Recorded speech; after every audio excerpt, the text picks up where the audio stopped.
Ready, start.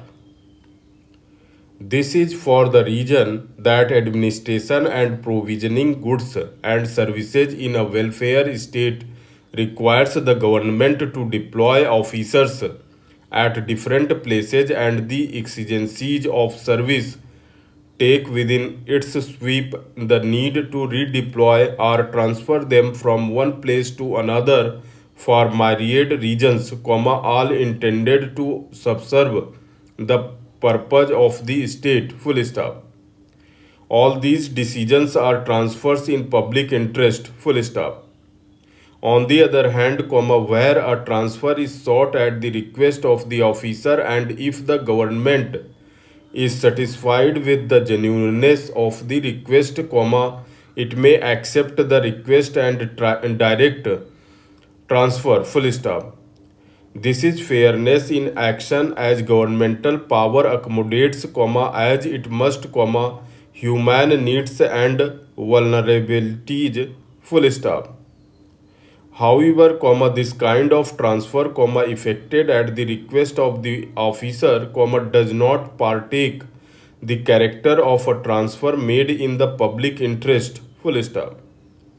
Transfers characterized as in public interest are founded, sourced, and rooted in administrative exigencies and nothing else. Full stop.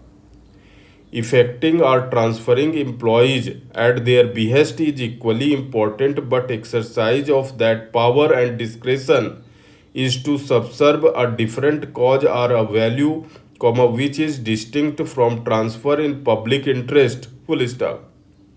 It is necessary to draw a clear distinction between these two, as their purpose, procedure, and consequence are distinct.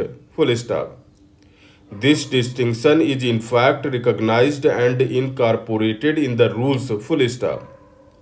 If a government employee holding a particular post is transferred on public interest, he carries with him his existing status including seniority to the transferred post. Full stop. However, if an officer is transferred at his own request, such a transferred employee will have to be accommodated in the transferred post, subject to the claims and status of the other employees at the transferred place, as their interests cannot be varied without there being any public interest in the transfer. Full stop. Subject to specific provision of the rules governing the services, such transferees are generally placed at the bottom, below the junior most employee in the category in the new cadre or department. Full stop.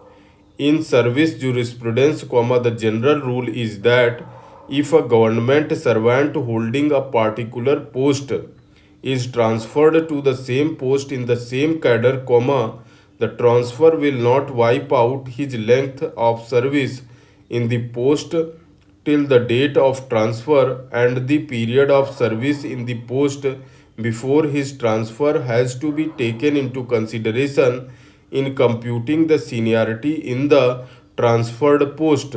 Full stop. But where a government servant is so transferred on his own request, the transferred employee will have to forego his seniority till the date of transfer, and will be placed at the bottom below the junior most employee in the category in the new cadre or department. Full stop.